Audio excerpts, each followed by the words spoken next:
Li Tirkiyeyê terora dewletê heye, felemez û.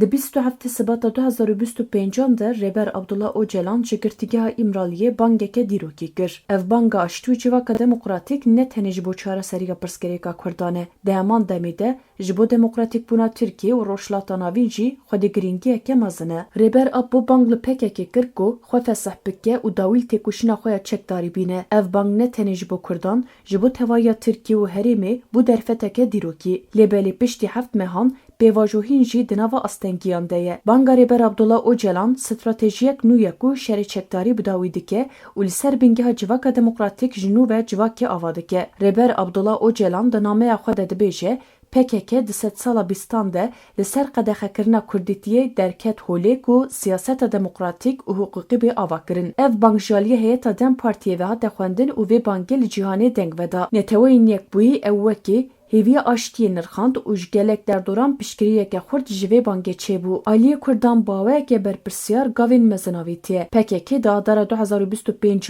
de agirbest ragihand û di kongreya xwe ya 12 de biryar da ku şerê çekdarî bi dawî bike. Di tîrmeya 2025 de Koma Aştî û Civaka Demokratîk ku ji sî gerîlayan pêk dihat li şikefta caseneyê ya dîrokî bi merasîmeke heybet çekên xwe şewitandin. Bi vê gava dîrokî re bang li dewleta Tirk hate kirin ku gavên pêbawer û hukukî bavêje. Dewleta Tirk herçendî ev banga Rêber Abdullah Ocalan erînî dîtbe jî gotina xwe ya terorê gav baş ve navêt. Raydarên dewletê di her firsetê de gotin ku qonaxeke nû ji bo Tirkiya bê teror destpêkiriyê dubare dikin. Lê belê ev helwest pêvajiyê wekî meseleya terorê dîtin û nirxandin bi serê xwe pirsgirêk e. Di rastiyê de li Tirkiyeyê pirsgirêka kurdan heye. Ger li holê pirsgirêka terorê hebe jî ew terora dewletê ye. Dewleta ku bi 10,000 gund şewitand bi hezaran welatparêzên Kurd kuştin an jî avêtin zindanan. Terora dewletê bi vê ve jî sînordar nema. Ji bo Kurdan asîmle bike çand, ziman, nasname, dîrok û hebûna wan qedexe kir. Li gel vê dest havê hemû nirxên wan ên pîroz. Dewlemendiyên sererd û binerd ên Kurdistanê talan kir. Ger ev ne terorbe çi ye? Li beramberî vê terora ku dibin formê dewletê de li dijî hebûna Kurd dihat meşandin, têkoşîna mafdar ji kengî ve dibe teror.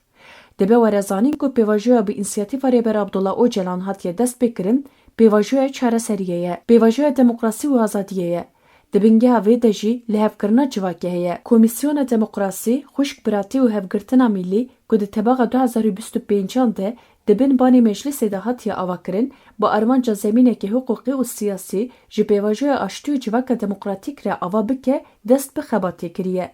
Komisyonê heya niha 12 civîn darxistiye û li gelek derdorên cuda guhdar kir. Kesên di komisyonê de axivin bi gelemperî pêvajoya hatiye dest pêkirin bi erînî nirxandin lê kesên ku ji şer û rewşa alozya li herêmê sûd digirin li dijî vê pêvajoyê derdikevin. Divê li dijî van kesên ku bi vê helwesta xwe ya genî civakê kurmî dikin û xera dikin helwesteke xurt a civakî hebe. Bi helwesteke yekkirtî û dondar dikare pêşîlvan da xwazên şerxwaziyê û astengiyên li pêşî aştiya civakê weregirtin. Bêguman komisyonê hewl da ku nêrîn û dîtinên gelek derdorên cuda guhdar bike û li gorî wê nexşereyekê amade bike. Lê divê em vê rexneyî jî bikin. Pêvajo ne mimkün e ku bê Rêber Apo bi rêve biçe. Çawa ku em dibêjin ev pêvajo bi înisiyatîfa Rêber Apo pêş ketiye, dîtin û pêşniyarên wî ji bo vê pêvajoyê giringin. Dîtin û pêşniyarên wî ji bo vê pêvajoyê jî giringin. Lêjaliyê komisyonê ve ne guhdarkirina Rêber Apo ne kêmasî weke şaştiyeke stratejîk mirov dikare binav bike. Komisyona wê di yekê cotmeyê de pêşniyarên xwe pêşkeşî meclisê bike. Komisyona ku li Rêber Apo guhdar nekiribe, gelo dikare ji bo çareseriya pirsgirêka Kurd nexşereyeke çawa pêşniyar bike. Divir de em dikarin bibêjin ji vê helwesta komisyonê diyar dibe ku dewleta Tirk bi awayeke ciddî nêzî meseleyê nabe. Divê were zanîn ku ev meseleyek ciddî ye û divê ciddî were destkirtin. Helwesta dewleta Tirk a ku li şûna entegrasyona demokratîk polîtikayên asîmlasyonê dimeşîne ne tenê xelete lê xeternake jî. Dewlet Kurdan wekî metirsiyeke ewleyî dibîne, ne welatiyên wekev û xwedîçandeke resen dibîne. Ev nêzîkbûn ji ber dîroka înkarê berjewendiyên siyasî û metirsiyên jeopolîtîk e. Asimilasyon bi qedexekirina zimanê Kurdî, polîtikayên qayîm û redkirina mafên bingehîn armanc dike Nasnameya Kurdî ji holê rake. Ev berova jî Banga Rêber Apo ye ku di çarçoveya Civaka Demokratîk de Nasnameya Kurdî diparêze. Dewleta Tirk bi vê helwestê ne tenê firsenda Aştîyê winda dike, lê di heman demê de krîza demokrasiyê ya li Tirkiyeyê jî kûr dike.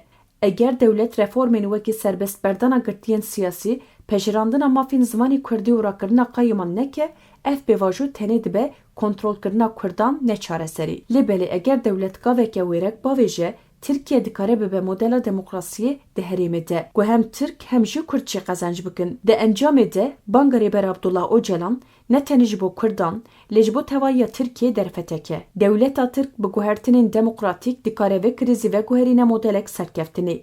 Lê bêyî gavên wêrek, ev pêvajo tenê dibe kontrolkirina Kurdan ne çareserî. Niha dem dema biryarên dîrokî ye. Divê were zanîn ku Aştîya rastîn tenê entegrasyona demokratîk û parastina Nasnameya Kurdî mimkûn e.